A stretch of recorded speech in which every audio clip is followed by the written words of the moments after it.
Hello, everybody. This is Purge bringing you a very special replay today. This is from the MYM Prime Nations Grand Final. So this was a worldwide tournament. At the very least, it had lots of European teams, or lots of European countries, and lots of, they had even American, USA. This is the Grand Finals. USA never performs that stupendously in big Dota tournaments, so I was super excited. I watched some of the other games that was a set or two behind, but bam, they made it all the way to the finals. And I think the coolest thing about this is, I mean, how often growing up as an American kid can you look at USA and be like, wow, we're not one of the best? I mean, yeah, obviously we suck at football slash soccer, but in terms of like esports, USA really does not perform super well. So I was really excited to look at this and be like, hell yes, they're doing really good, and all the players have played fantastic. I watched some of the games and just really, really cool games. So I'm going to try to put some good focus on the awesome USA players, and obviously both teams are very good, but this is Ukraine versus USA. And the US got winner bracket advantage of one game up, so apparently they haven't dropped a set yet. So it's 1-0. They need to win one game to win the tournament, and this is hosted by www.mymym.com. So MYM is a very, very well-known Dota clan. So yeah, that's the stuff about this game. But I'm gonna take a second here and just do some announcement stuff. Thanks everybody who watched the live stream on Sunday. It was not very well produced, but we're going to work on that for next week. The tournament is next Sunday. I'm going to be pretty much streaming slash casting all day long with my casting partner, who's Prove Attitude. She doesn't have a ton of casting experience, not like I do either, and I have more Dota experience than her, but I think we have a really good balance. And concerning the short notice of everything, I think it went really, really well, and it's going to be even better on Sunday, so I'm very excited about that. Thanks everybody for watching that. I'm going to try to have another video up, and we're going to change the Justin TV accounts. We're going to make more of a better one, with a better URL, and try to get like a more focused Dota Cash one. So that's what we're going to head towards, but I'm really, really excited about that. We're going to get more stuff going. One thing that like absolutely excited me, she said, oh yeah, we can maybe get vouched for the in-house league and observer spots, so we could cast in-house Dota Cash in-house league games whenever the hell we wanted to. And I was just like, oh my god, yes. I didn't say that. I was just like, yeah, that would be cool. But I was so cool. I was so excited about that. I was like, I mean, I know, not because I'm like, oh man, I'm in the in-house league as an observer, but it's like, that's so cool. Like, what better way to promote, number one, Dota Cash and casual Dota players, or at least pub players, getting to a very high competitive level? I think that's really awesome. I mean, yeah, we can watch like MYM or we can watch Navi play games all the time, but in my opinion, I don't want to watch those games. That's not the only games I want to watch. I want to watch other teams. I want to watch other players.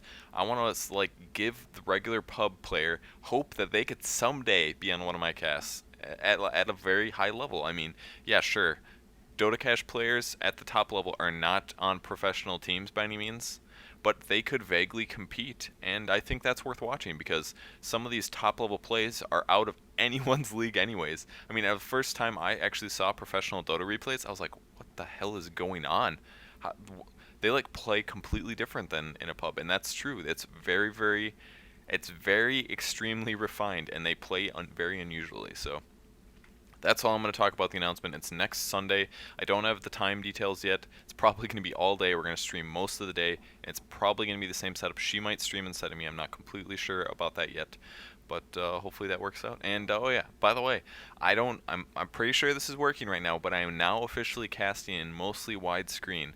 I kind of stumbled onto this fix. I think there's just a problem with widescreen Warcraft 3. Warcraft 3 is just too old, so trying to record in Warcraft 3 just produces problems like that. So I had to switch to windowed mode to have a cast for just for the streaming. So now I thought, dude, if I'm just gonna stream in like widescreen windowed mode and just crop out a little bit, I'll do the same thing for my recordings. So there's gonna be a small black bar across the top, but honestly, don't you dare complain, because that is way better than recording in 720, cutting off two giant chunks, two sides of my screen. So I have a full widescreen, and that is awesome. So I'm going to cast like this nonstop No more small screen. I'm going to be using pretty much full widescreen, and that's as good as I can get. So as you can see in windowed mode, I can't scroll on the right here with my mouse, can't scroll on the bottom, and that's awesome. And I'm just going to use my arrow keys, and I slowed them down, so now it's not going to be like, okay guys, I'm just jumping between stuff, here we go, you know.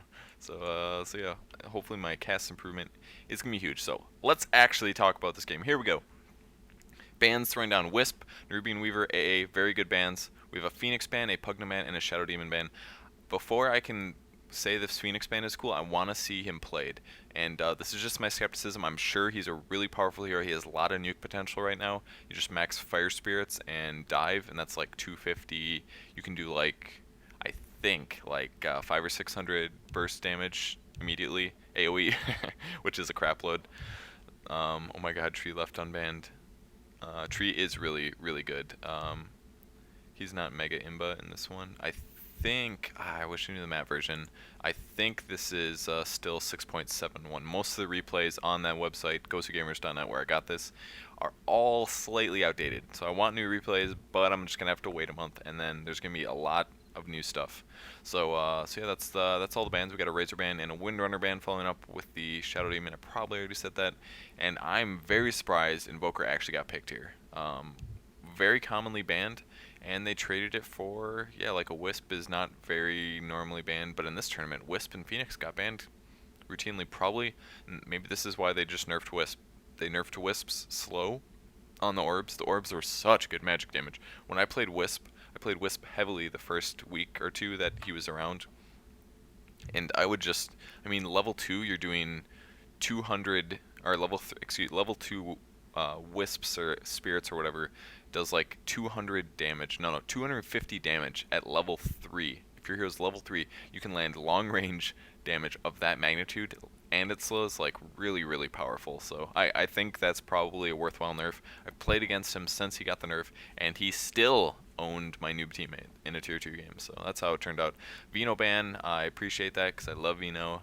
I mean, I'd love to see him in the game, but I think it's justified. And then we have a Morphling ban because they're going to expect that carry pick out of them, but they went for the Lone Druid instead.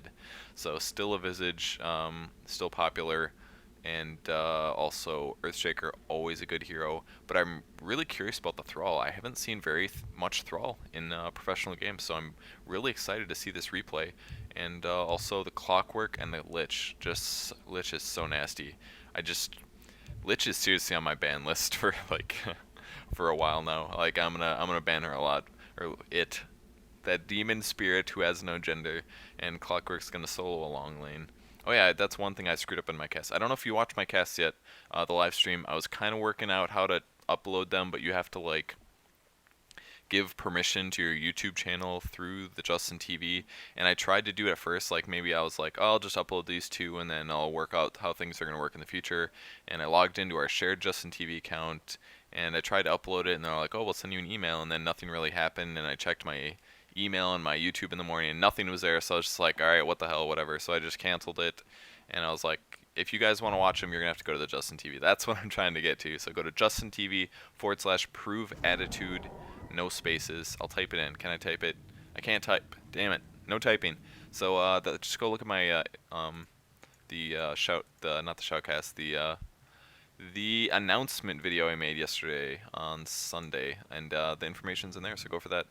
So we're gonna see what's going on here. They're sitting a little, I think they're waiting for a rocket, not sure. Let's look at players. USA Fear, he's played Dirge in a lot of these games. So much so, like, he's very powerful, doing very good performance on him. Sitting on the regen, and Bulba is playing Invoker. PowerNet is playing ES. I watched him play some Morphling games. They were ridiculously good, and there was an article about him on Go2Gamers. He's 17 years old. He's a very good Dota player. He was, oh my god, he got the most disgusting kill over here. This tower was gone, but he basically replicated this Clockwork Goblin who was sitting right here.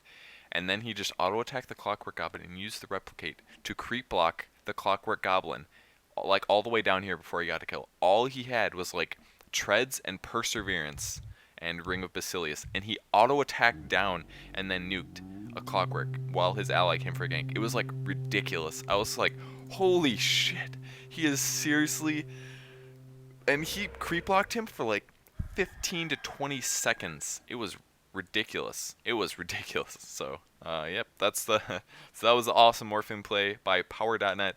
This is Demon playing Lone Druid. He's gonna go solo the top lane, Bulba soloing middle, and we have the tri lane is gonna be Undying with the ES and the Visage, which is a great tri lane. Dirge has Beast Spell Burst, which is gonna set off the Visage and follow it up with ES. And the coolest thing about this lane, it doesn't even have heavy stuns. So this is telling you, you can tri-lane without heavy stuns. You don't need beast control. And we're going to have a quick fight going on. Complete fail decay, which is pretty funny, but not a big deal. And fuck yes, he gets decay level 1. I have been saying since I ever played Dirge, decay level 1, I don't care what you guys say about soul rip level 1. I don't want that shit. Like seriously, you can do way more AoE damage. You get yourself HP, and Visage is taking a stun. Here comes the ES stun. But I don't think nothing's really going to happen here. Here goes the big nuke. 200 damage. Oh my god. I was like, how does Venge have 400 HP at level 1? But that's because Decay just hit her, and she lost like a fourth of her strength. She seriously lost a fourth of her strength by 1 decay. Like, why would you not get that at level 1? 4 strength is 19 times 4, that's 80 damage, plus it does like 40 damage. It's a 120 damage nuke. It's easy to land, and it can hit multiple people. So you just drop their strength a little bit. Look at his strength already. He's at 13, and like, Dirge is a very powerful hero. And then now he's going to soul rep, so you do a decay followed by a soul rep. Just does a lot of damage. And Lone Druid is going to be farming this clockwork, and he's doing a really good job of keeping this down on HP. I mean, it's only a minute 38 in the game, and he's already put good damage on the spare. Getting a little surrounded there, a little bit of a misplay. But that's going so well so far. Already, oh, he just returned the bear. Oh no, he leveled it up. That's what happened. Interesting item build, lots of regen. He's got the shield on the bear. Usually I go Quelling Blade first, but it is pretty expensive, and you kind of need that shield on the bear. So if you get shield plus Quelling Blade, it kind of leaves you pretty low on CS. Or excuse me, pretty low on stat and regen items, so I guess I'm cool with this. I should probably do this as well. A little bit of stats here, plus lots of good regen, and he's gonna put pressure on this clockwork. And I love the bear versus the clockwork because it's just gonna tank those stuns. So even if he gets caught off, he can bring his bear over, and he's not gonna take too much damage from that. So let's see how mid's going. We have a Thrall mid sucking a lot of regen. He's out already, so Invoker must be really putting on some pressure, or he just went chicken and like one tango possibly, and now he's just going to do some harassing with the laning, and that's what the bottle's for, really, just to put a lot of pressure on. Let's check out some warding. We have all of our wards down in the tri lane, a little bit of, so this is the Sentinel team, so they want to see who's coming to the lane from the back, and they also have, is anyone going to gank mid from the tri lane, and I love these ward positions. If in case you didn't know, the reason this ward is so ridiculously sexy is because imagine you're a tri-laner in the bot lane and you're trying to come gank mid. Okay, well, what way are you going to go? Oh, I'm going to go through river. Oh, ward catches you right there. Oh, I'm going to go through jungle. You want to go through here? Oh, ward catches you right here. Oh, I want to go over this way. Oh, wow, ward catches you again. This ward blocks every single location to head mid from the tri lane or from the bot lane. So I mean, this is why you ward in this spot. It covers so many spots. The only time where I'm going to say don't ward here is if you want to ward and get Rosh, really good Rosh protection, which is really this spot or this spot or this spot as well, like right here is a really good spot to do that really good tri lane protection. So they probably just dropped this here because they didn't want to have to like run all the way up here and, you know, chance first blood. So yeah, let's see how the score is. Still nobody dying. I'm going to try to watch my map like a hawk and make sure that I don't miss it. But it's, you know, I haven't had a really good track record so far. But, oh, here comes Tombstone going on the sniper. He's going to be taking a lot of damage. Lots of nukes going down. Hell yeah, I caught the first blood. I'm a pro. Catching the first blood on the sniper. And sniper is just a little weak.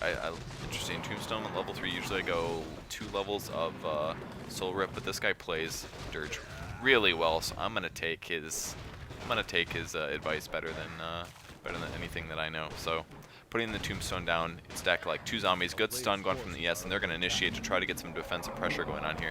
I do not know. Oh, they're gonna pick him off just in time. Just enough minus armor, and Sniper's going to try to follow up with the slow, see if they can slow down this Undying and get a kill, but I don't think it's going to happen. A little bit of creep block going on from Lich, so picking off the carry, losing a Visage, really great trade for their team. So I like the Ring of Basilius, and the Fast Wand is very interesting.